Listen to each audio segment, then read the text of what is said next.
Amateur Traveler is in its 20th year now, but can you imagine if I had people on the show who had never been to the destination, but had just read about it or seen a movie about it? That wouldn't make any sense at all, and you wouldn't listen. We all know how important it is to receive advice from people who know a destination to get the most authentic local experience. And a great option for experiencing this is Explore Worldwide and their authentic small group adventures, led by local tour leaders, perfect for solo travelers who want to meet like minded people with a desire for adventure. I'm often an independent traveler, but two of my last three trips were with small group tours because they organize everything and it's a lot easier. If you want to recreate the tour I did to Malta, they have a Malta and Gozo Discovery Tour. I'm intrigued by one of their tours called A Taste of Sicily. The company again is Explore Worldwide, and visit exploreworldwide.com to learn more. And thanks to Explore Worldwide for sponsoring this episode of Amateur Traveler. The nights are long, the days are short, and the weather is chilly to downright cold, depending on where you are. It's a good time to slip into a Quince iconic Mongolian cashmere sweaters, which start at only $50. You can treat yourself to everyday luxury at an affordable price with Quince. If you really want to dive into luxury, you can check out their leather handbags, washable silk shirts, and European linen sheet sets. Whatever you're looking for at Quince, all the prices are 50 to 80% less than similar brands, and they do that by partnering directly with top factories and cutting out the middleman. They only work with factories that use safe, ethical, and responsible manufacturing processes. And of course, they use premium fabrics and finishes for that luxury feel in every piece. But you've already heard me rave about my Quince travel pants. Treat yourself this winter without the luxury price tag. Go to quince.com/traveler for 365-day returns plus free shipping on your order. That's QUINCE.com/traveler to get free shipping and 365-day returns. Quince.com/traveler. And thanks to Quince for sponsoring this episode of Amateur Traveler. Got my bags packed, I'm on a roll. I'm heading out there, and I'm ready to go. I'm looking real good in my passport photo. Oh, no. Amateur Traveler, episode 350. Today, the Amateur Traveler talks about hill towns, hidden hot springs, and of course, wine as we go to the hill towns of southern Tuscany. Cathedral, I got to sit in one more cafe. I know that I should be heading home, but maybe not today. Welcome to the Amateur Traveler. I'm your host, Chris Christensen. Before we get into the interview, I do have one news story for you today, and that is that a British citizen, Graham Hughes, just recently crossed into South Sudan, and that was his 201st of the 201 sovereign states in the world. And it is rare to find someone who has traveled all of them, but he is the first one that has done the whole thing without flying. And of course, one advantage that he has is that South Sudan is the newest country in the world, so not that many have been there. For a link to that story, check out the show notes at amateurtraveler.com. I'd like to welcome to the show Mary Jo Manzanares, who is coming to us from Traveling with MJ and come to talk to us about some of the hill towns in southern Tuscany. Mary Jo, welcome to the show. Thanks, Chris. Good to be here. And Mary Jo, you pitched a show on Italy, and I have to apologize if some people think that we've done Italy too many times, because we have talked about it quite a lot for being such a small country, but I happen to love Italy. So, As do I. now, you were talking about going to some of the lesser-known towns, at least not the big three in Italy, so not Rome and Florence and Venice, but some of these smaller towns in Italy. Yes, I mean, I think those big towns are really, really important. Mm-hmm. But the real feel for the country, the reason I think I fell in love with it was going to the small towns, because that's everyday Italian life, which is, I think, what we all find so very charming. So what would you recommend for, say, a week-long itinerary? Well, of course, personally, I'd recommend that you should turn that into a 2-week itinerary. But if that's really all you have to deal with, realistically, you're probably going to fly into Rome, at least if you're coming from the U.S. Some flights into Milan, but realistically, probably Rome. And come on, if you're flying into Rome, you can't bypass the city. I mean, it's history, its Right. culture. Mhm. All roads lead to Rome, after all. So you're going to need to spend a few days there and see the sights. And then I'd set aside 3 days, if maybe you can do 4 or 5, even better, to get out to the country, to escape the hustle, the bustle of the big city, and find the real Italians out in the countryside. Now, when I'm in Rome, I am not going to want a car. No, But the moment that I no. leave, I'm going to want to rent a car, preferably as far outside of Rome as possible.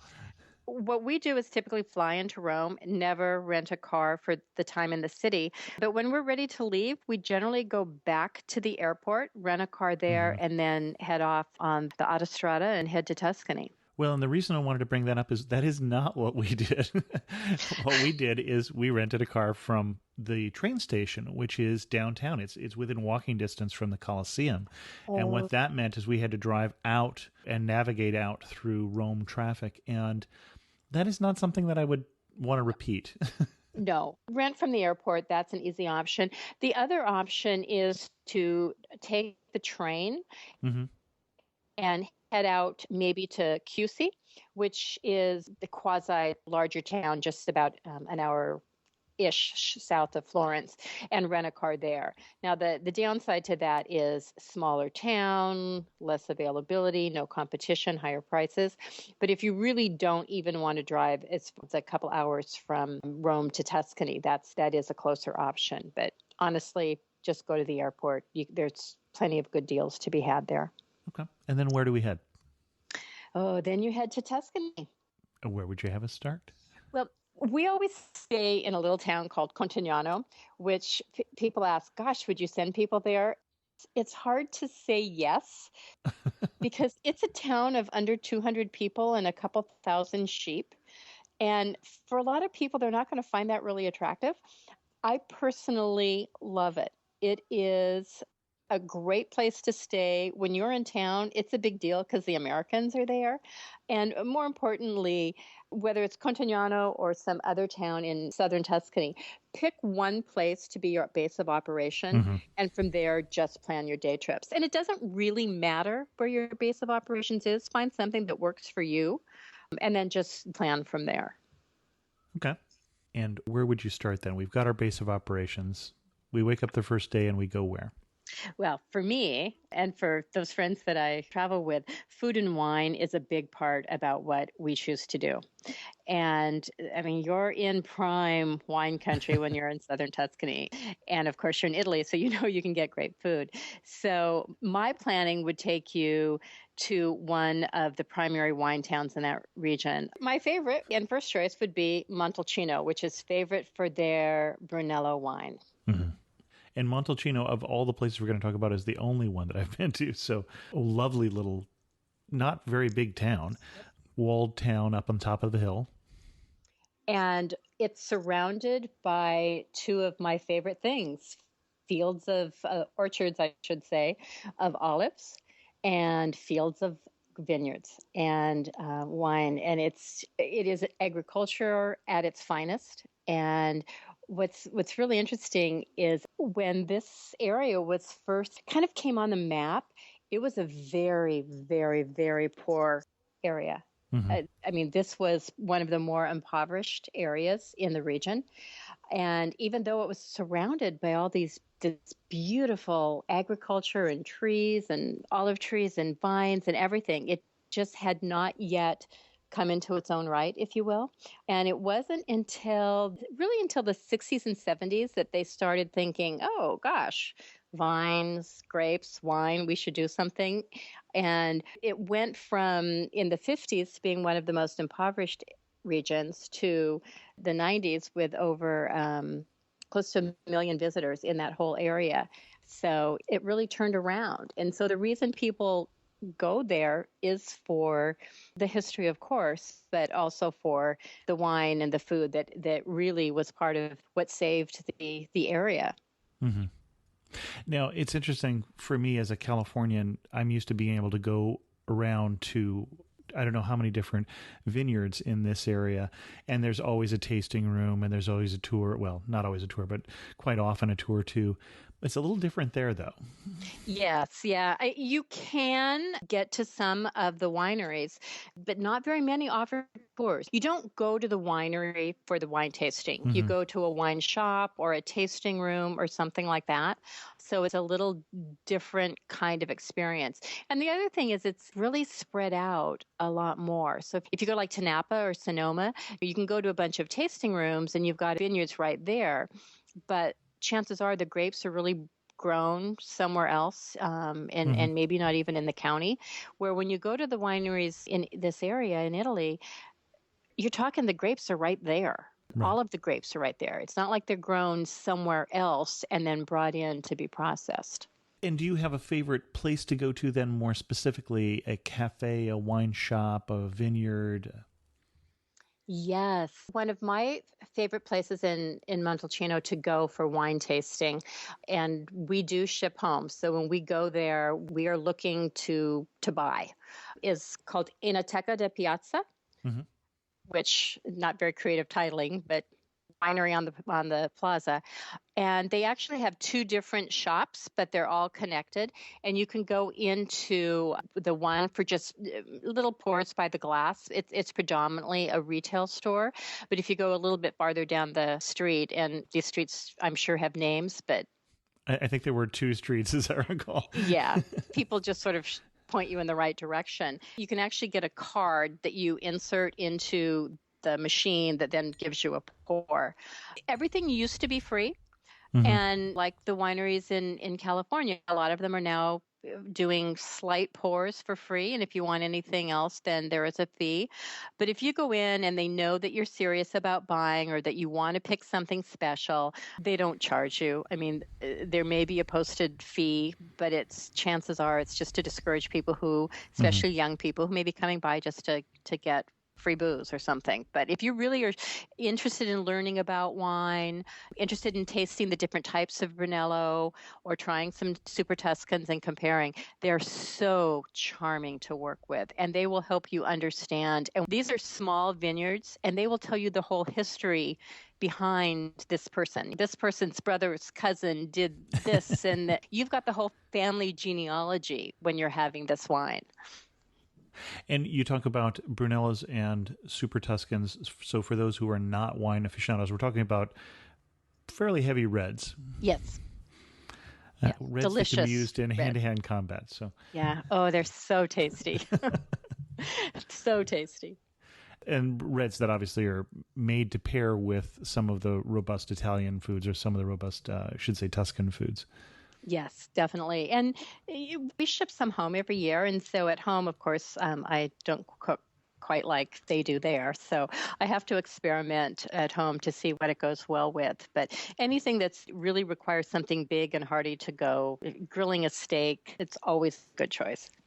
Well, and you've named the town that's closest to my heart in that area, obviously the only one I've been to. So, but the reason for that is, and I was telling Mary Jo the story before we started recording, back 12 years ago or so, 13 years ago now, I had a roommate from college who was turning 40, and he decided to do it in Italy, in Tuscany, at a villa. He rented a villa, and it was a villa just outside of Montalcino. And the villa slept 25 people, and basically he said, I will pay for the villa for the week, and you can come and visit, and we'll do a big meal on Wednesday, and then come and explore Italy. And I am amazed that we didn't have Italy on our map of places to go until we got invited to go to a villa in Tuscany, and we started looking at the guidebooks for Italy and just were overwhelmed with how much there was to see. And I started learning Italian right away, and just that trip was a very memorable trip, and have been an Italianophile ever since. And because of that little town we're talking about in Italy. And where should we go next? Well, if you want to stay in Montalcino, you should walk the streets. These are the quintessential winding, uneven, sometimes cobblestone, sometimes not streets that you see in the pictures of Italy. Mm-hmm. And you need to stop someplace for a gelato. Well, of course. That goes without saying. Yeah, of course. One of my favorite gelato spots is here. And so if you get to town at the wrong time and it's still siesta and the shops are closed, then you should stop and have your gelato before or after your meal. It does, or both. Doesn't really matter. I mean, this isn't a high action town. You've been there. It's not like it's full of nightlife. I mean, this is an agricultural town that has created an economy for itself based upon what they grow there, and that is the olives and the wine. So my next stop in this area would probably be, because we're on the same theme, Montepulciano. I should say in Montalcino, you probably should go to the fort. Oh, sure. Forteza. We climbed it. They have a small, really tiny museum with some armor, some flags from history there, from the different factions and villages. You can climb to the top. You can walk the ramparts. Not huge on history, but you do get a sense of what the region is about. And you do get that this is a rural agricultural town. It has been there forever. It does have rich history. And when you're done at the fort, then go do your wine tasting. Well, and the one thing we should say in terms of history, when you're driving through Tuscany and you look up and you find that all the towns are walled and all sitting on top of the hills, that also tells you something about the history. It got fairly turbulent there for a while after the fall of Rome and before the rise of the modern Italy. So, well, and that's why so many of these areas survived, although not completely intact, was because they were on the top of the hill, and they posted people on the ramparts of that fort, so they made sure that no one did any more damage than they absolutely had to suffer. Yeah. Montepulciano. Yes, Montepulciano. Keeping with the food and wine theme, Montepulciano is another one of the hill towns, and this is also known for its red wine. This one, however, is the Noble rather than the Brunello. Vino Noble is another one of the specialty designations, and I mean, I love wine, but I'm not a wine snob.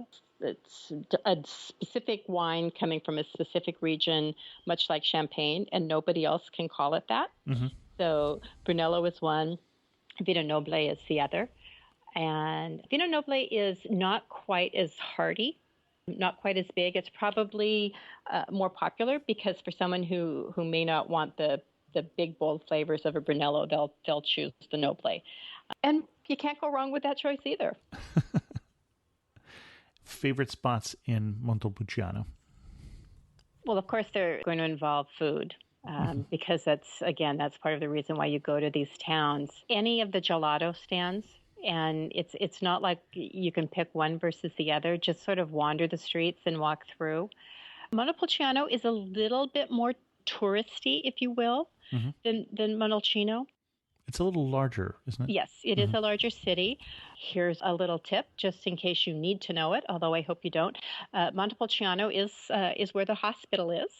So if you're traveling and you need medical assistance, this is the town that you need to know about.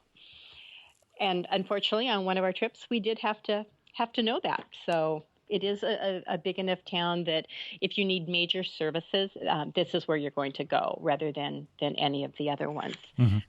But again, it's a slow pace of life. I mean, you walk the streets, you go for coffee, you have something to eat, then you browse. And what's really fun and part of the experience of being in this area is to sit and listen to all the interactions, to watch the old men getting together for a bocce game and think, wow, I am really in Italy. This is something out of a movie. Only it's not. You're really there experiencing it. Favorite food in the region? I'm a big pasta lover. I don't have one particular pasta choice over the other. The pasta that's typical of this region is called pici, and everybody loves it, but I'm not sure that's my favorite. But that is the regional pasta. And what is pici, and why don't you like it? I mean, it's all flour and water, so it's not like that you don't like it. But it's sort of like a narrow tube, if you will. Okay. So think about rolling it really, really, really thin. I mean, not thin like spaghetti. I mean, it's got a little bit more substance to it. Thinner than cannelloni? Oh, much thinner than cannelloni. Much Manicotti? thinner than like penne, Okay. and it doesn't have a hole in it. It's solid. Oh, okay. So it's like you're rolling it out, and I think of the thin licorice ropes Okay. when I was a kid, not the thicker ones, but the thin ones, and it's like that. And if you just randomly pick a restaurant, and I'm not one for going to the big name restaurants when we're there. I mean, I'm looking for the small family owned, who's got a little chalkboard that I can interpret kind of restaurants. And you probably have a grandma in the back kitchen hand rolling out the peachy. Okay. And for sauce, I like the cingale, which is the wild boar ragu sauce. Okay. Interesting. Well, and I think a lot of people who haven't been to Italy, a lot of the food that we think of as Italian, if anything, is Southern Italian. Yeah, probably. I mean, I rarely eat pizza when I'm in Tuscany. I mean, I really do go for the more earthy, hearty kinds of dishes. And the other thing, and it's not always something you can find, but I have a couple of favorite restaurants where they do serve it, is ossobuco. Okay. Which is really quite yummy also. And I'm going to make you describe that for people who haven't had it. This would not be for those who are vegetarian. So this would be for the meat lovers.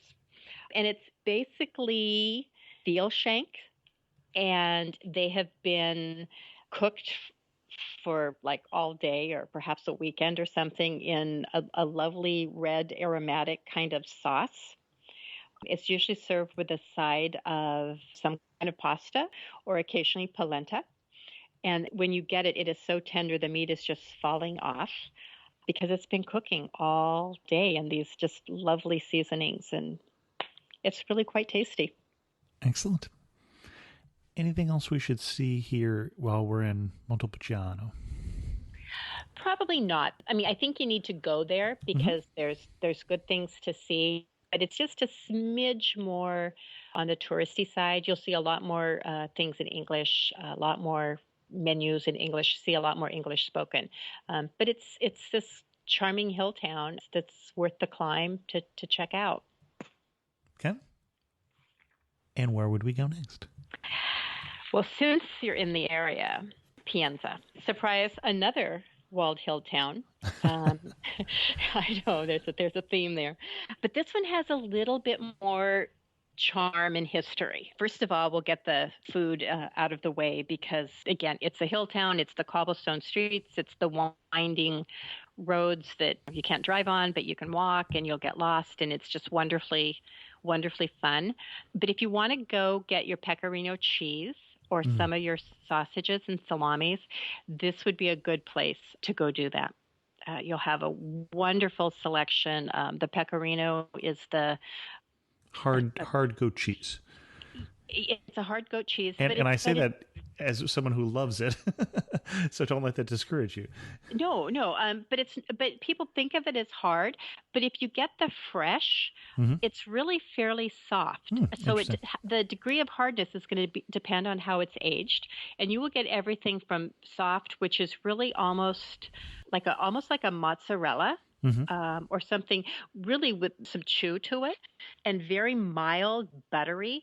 And it can go right up to your aged, which is hard and crumbly and sort of nutty flavor. So depending on the degree of the aging process, they do add some. Sometimes you can get it with peppers or something like that. It's not all that hard like you would think of with Parmesan or Romano. So you can go there for your purchases. It's a little spendy. Honestly, if you want the best prices on cheese, find one of the cheese factories. And if you're staying at an agriturismo or something in the area, they probably can point you in the right direction. And you can get it it's like going to any factory store. You can go in and go to the counter, and it will be a fraction of the price. But if you don't have that luxury or it takes too much time and time is money to get there, you're going to find a good selection of cheeses in Pienza. And you're also going to find a lot of family-owned restaurants, small kind of places, many of which will not take more than one reservation. So when you make your reservation, that's your table for the evening. And it would not be at all uncommon to spend the bulk of your evening enjoying your meal at one of these restaurants. So it's just not quite like it is here in Seattle. Now, you mentioned agriturismos, and we've talked about them on this show before, but just in case someone's listening for the first time, you want to define what you were talking about staying at an agriturismo. Sure. There is a legal requirement for an agriturismo, and it's a certain percentage of a person's income has to be derived from agriculture. Typically in this region, that's going to be olives, an olive orchard, or wine. But it could actually be any of the other crops that you see. I think it's hay, and I think they may have some alfalfa and stuff too.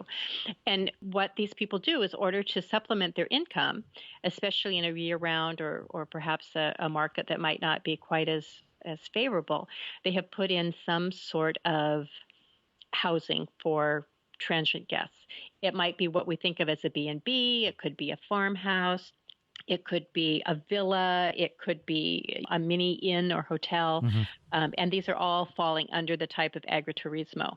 But just the phrase alone, I mean, you can get everything from a simple B&B, one room in a large house, to a villa. So the name encompasses a variety of different housing styles. And do you have a preferred method for finding a local inn, B&B, hotel, agriturismo? Well, I have a favorite because we stay at the same place every time we go because it's a charming, charming farmhouse that dates back to, I think, the 1300s or something. So it's new. Yes, exactly. By Italy's standards. By Italy's standards, yes. Yeah.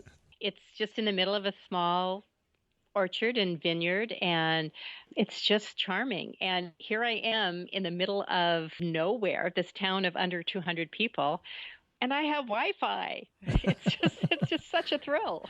And since you've spoken of them so highly, what is the name? It's called La Montala, Montalla. Excellent. And I interrupted your flow of thought there. Is there more that you wanted to? You started to say we were going to start with the food and then we're going to get to the history. Then we're going to get to the history. Pienza is a UNESCO World Heritage Site. I think it was mid-1990s. It was declared a World Heritage Site, and its real claim to fame is that it was home to a pope, and in Italy, that's a big deal. And what is there to see historically that is related to that then? Well, the cathedral. And again, and if you hang out in Italy enough, you'll know there's a cathedral every time you turn around. And if they don't have a cathedral, they have some sort of other major church. But they have a church there that dates back to about the 1400s. I think this was Pius II or the 11th. I can never keep the Pope straight. But the cathedral is there, and it is a working cathedral. There were services there. It is in the main plaza. Pienza is not a big town at all, and so having this major religious site is just incredibly important to the people. And the piazza in front is where people gather. And you will see cafes, gelato. I mean, everyone in the evening gathers around this square, and it's very much the hub of life in the town. You can tour the cathedral. You can go to services. There's a little museum off of the side where you can see where members of the family lived. In fact, some member of the family, meaning extended family, actually lived there up until the mid-1960s, which, I mean, I want to know, why did they leave then? And I've never really had that answer, but why leave? You got through all of this time. The cathedral was finished, although, of course, at the time it was merely a church that was finished. And then the Pope had this notion of how he wanted to develop this town and to make it the hub of efficiency and really sort of a model, kind of like early zoning kind of days in terms of the city. And he died before he ever saw that, but his family did continue with his plan. So I want to know, why did they move out in the 60s? I don't know. Probably couldn't get good Wi-Fi in the 60s. Yeah, exactly. So you want to go there. You want to tour the apartments. It is a walled city, so you want to go out to walk around the wall. and take a look at, again, some of the views. You can go there and sort of get your bearings as you look from hill to hill to hill, and you'll see where some of the other hill towns are located, the beautiful valleys in between. There is a little art museum that's got, I believe, both Renaissance, Etruscan, and Baroque art and statuary and sculptures in it. So again, very small because these are small towns. I mean, this is nothing like going to the Uffizi or something or into one of the major towns, but it's a very specifically curated collection. So if that's something that appeals to you, it's worth taking a browse through. And the city sprawls a little bit. Mm-hmm. It's pretty self-contained. I mean, you park down below, you walk up. Where Pienza sprawls a little bit more, they sort of have the old town area, which is where I've talked about, and then they've got some other areas, far more modern, much less charming. And there's like a line. Once you come out the gate to the city, go through the arch, it's like it's a whole nother world the minute you cross the street. So there are some very modern, new kind of places as well. But the real charm, is in the old city. Okay. And I think you had one more place you wanted to talk about. Well, personally, I think when you've been doing all of this touring, granted, wine tasting and eating may not be that difficult, but sometimes on a travel day or something, or right before you leave, you just need that day to rest up. And that's when I recommend going to one of the baths, which can be a little frightening for people when they're going, ooh, what to expect. But I go to the Bagno di Filippo, which I don't speak Italian well, so I probably totally butchered that. But basically, it's, again, a little town, this one not on a hill, and it is sulfur pools. And you sort of drive there and you're looking around thinking, where am I going? But there are just these little signs. You walk through the woods, you walk around a corner. It's a little bit of a hike. And then you start walking down, and it's several layers of pools. It's kind of like, think of the 7 pools in Hawaii. It's that kind of a thing. You keep going down, and you can stop at any point and just sort of sit in the baths. And they're natural mineral pools. The smell of sulfur isn't bad, so for some people that can be a bit of a turnoff. It wasn't at all offensive. Mm-hmm. The real prize is down at the bottom, where, I mean, you literally get into the mud baths. And I'm not totally prissy about this stuff, but I'm thinking, ooh, do I want to get in the mud? So I stayed on the sidelines for a while, but then I joined in the fray. And really what you do is you just get in, and it's like a hot spa pool.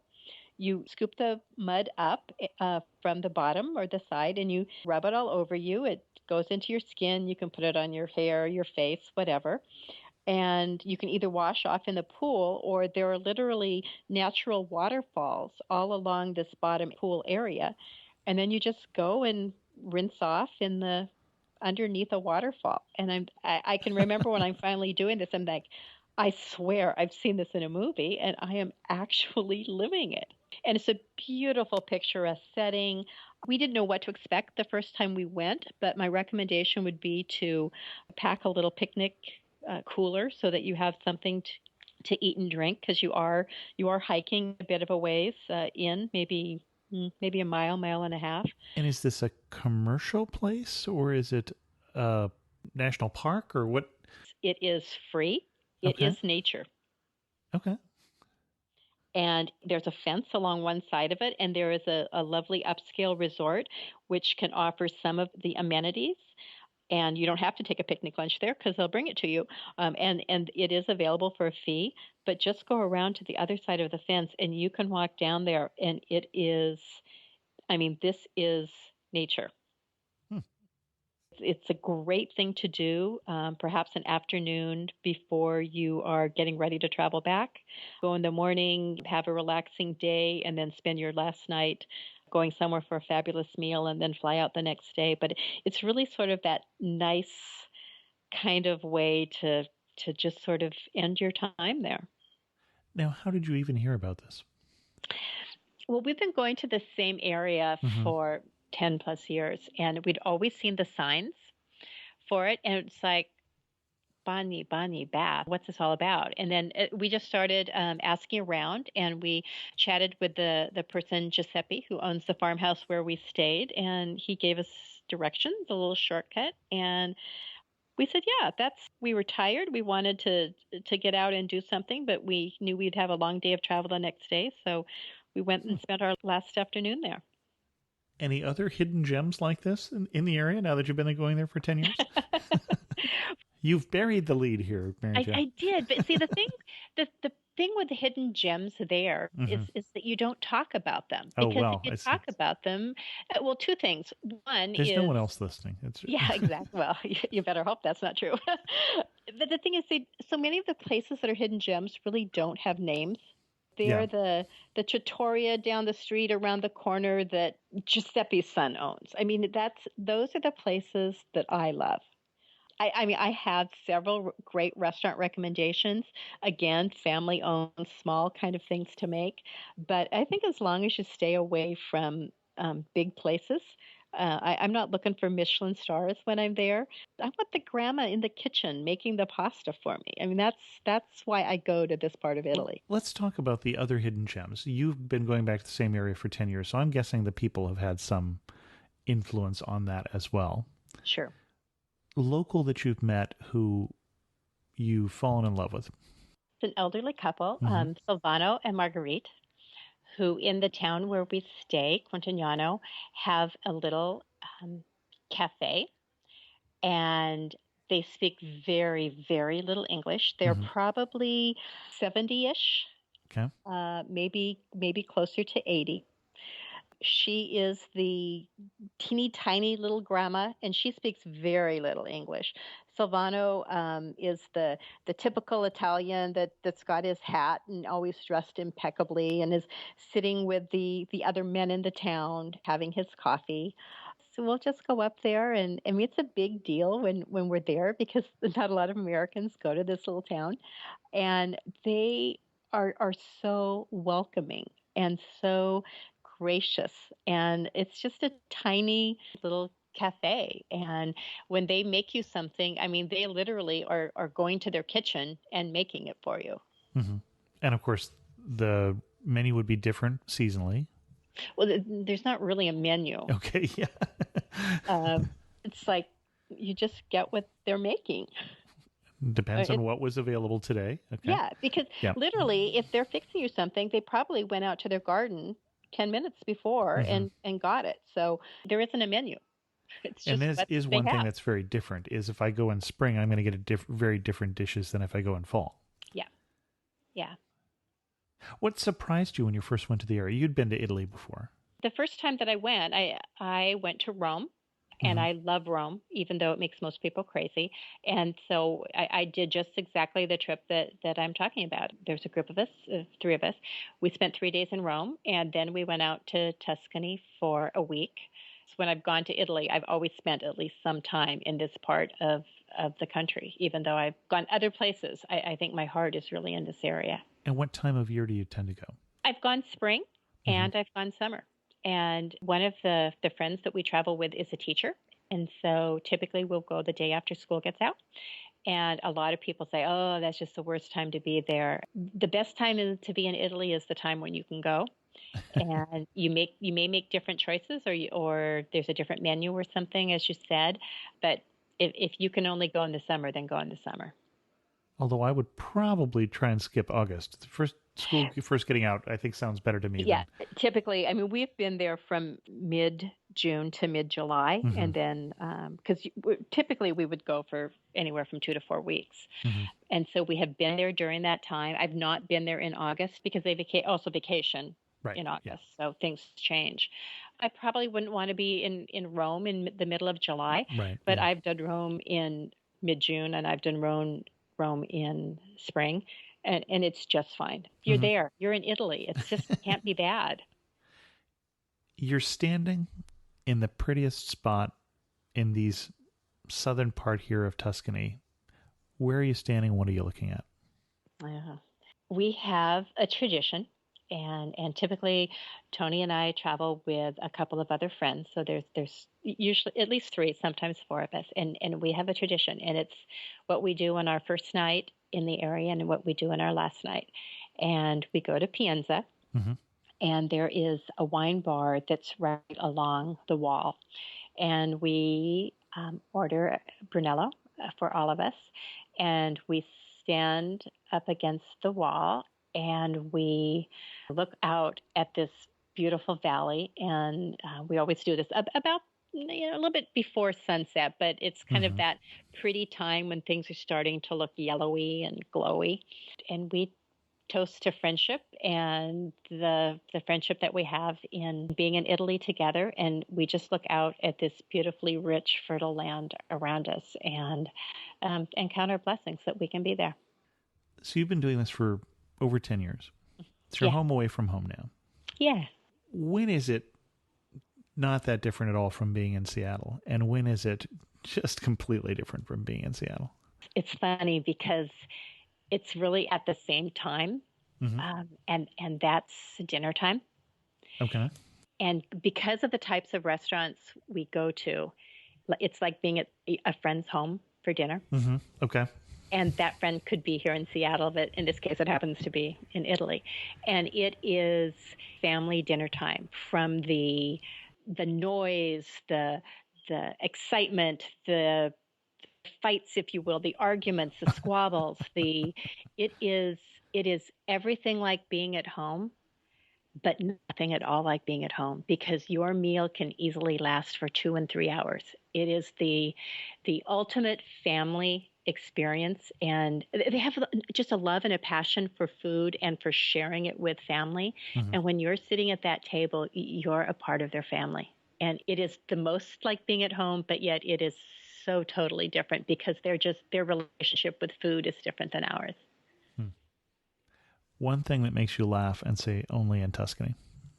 That we can be at one of our favorite restaurants. We've been there for hours, and we're winding down, and someone will come up to this restaurant seeing all of these empty tables, and Roberto, the owner, will go up there and say, "Nope, no more tonight," and literally turn away people, because now he's going to come back to the table and sit down with us and have that end of the night nightcap. Excellent. Excellent. Before we get to our last two questions, do you have anything else that people should know before they follow in your footsteps and head to southern Tuscany? I think just don't put it off. Don't put it off. It's so easy to say, "Oh yeah, Italy, everyone goes there," or everyone talks about it.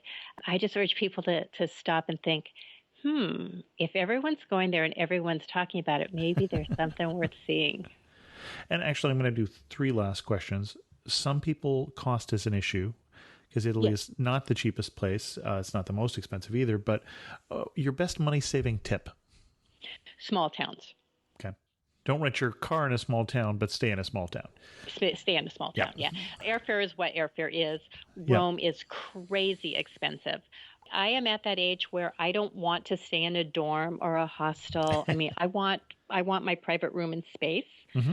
And the way to save bundles of money is look at an agriturismo. You can stay for a fraction of the cost of what it would take. And then when you're in the small towns, go to the small restaurants, go to the family-owned restaurants, and the savings is tremendous. But if you're going to be in Rome, and don't get me wrong, I think you need to go to Rome, and you need to do that. But that's not the place to save money. Get out to the country. Excellent. Last two questions. Finish this sentence for me. You really know you're in southern Tuscany when what? When you're finishing your meal and the owner of the restaurant sends over a glass of port and sits down to enjoy it with you. And if you had to summarize the region in 3 words, what 3 words would you use? Wine. That one was an obvious one. Food and history. And the wine did not have an H in it. No. Okay. Excellent. And where can people read more about your travels, Mary Jo? I blog at Traveling with MJ. And I also have a multi-author site called The Traveler's Way. And I write about the business of travel blogging on the TBEX blog, tbexcon.com. And people have heard me talk about the Travel Blog Exchange Conference from time to time, and Mary Jo is now running that conference for Blog World. So we interact with each other once or twice a year there as well. Mary Jo, thank you so much for coming on the show and telling us about your love for southern Tuscany. Thanks, Chris. It was fun. In news of the community, I've been asking people for a while to leave iTunes reviews, and so I'd like to thank the last 3 people I see who did. The first one was by Takis Zihua, and as an avid traveler all my life, living the past 30 years in central Mexico, The Amateur Traveler has become my favorite podcast. I have been a very dedicated fan for over 3 years now. I love to go back to the library and hear episodes from those earlier years, allowing me to close my eyes and travel to new places at will. Chris takes us everywhere, to places well visited as well as those off the beaten path. This is a consistently marvelous journal indeed. Thanks so much. And then another 5-star review from BMC167. I really enjoy this podcast. 90% of the places in the podcast are of interest to me. What I like the most is the odd destinations that you don't hear about on other travel podcasts. This one and Rick Steves are the only travel podcasts I listen to anymore. And then from The Paper Guy, another 5-star review. I have been a fan of this podcast for years and have listened to most episodes and re-listened when I was going to the destination covered. Chris lets the guest tell about the location with skillful additions and questions now and then to get the most out of the guests who are not professionals, but often have travel podcasts of their own and are interested travelers who give their own perspective. You may not agree with their choices of things to see and do, but more likely are to expand your interests. And thanks to all 3 of you. And then you may recall last week we talked about some of the controversy about going to Uganda. And Chris Cummins, who was our guest, did comment on that episode about some of his experiences and how he was dealing with some of the controversial elements of Uganda. So I would encourage you to go back to that episode and read his comment, and I won't be reading the whole thing here. We got a comment from Jeffrey on the episode about Kenya. It wasn't Jeffrey's favorite show. He's a big traveler, been to 103 countries and been traveling for 40 years. But he felt that the guest didn't cover all of Kenya. And that's true, but I should tell you that I actually encourage the guests that I'm really looking for more like a 1 to 2 week itinerary. And for some countries, the U.S., for instance, Kenya, India, for so many countries, you can't possibly cover the whole country in that kind of period of time. But that's how much time a lot of people have for vacation. So we're really looking not to cover the whole country, but to try and cover the parts that we would do in that particular itinerary. And this week's episode is a pretty good example of that. Obviously, we are covering a really small portion of Italy, but hopefully we're giving you some ideas for when you go to Italy, whether to include that portion in your trip or not.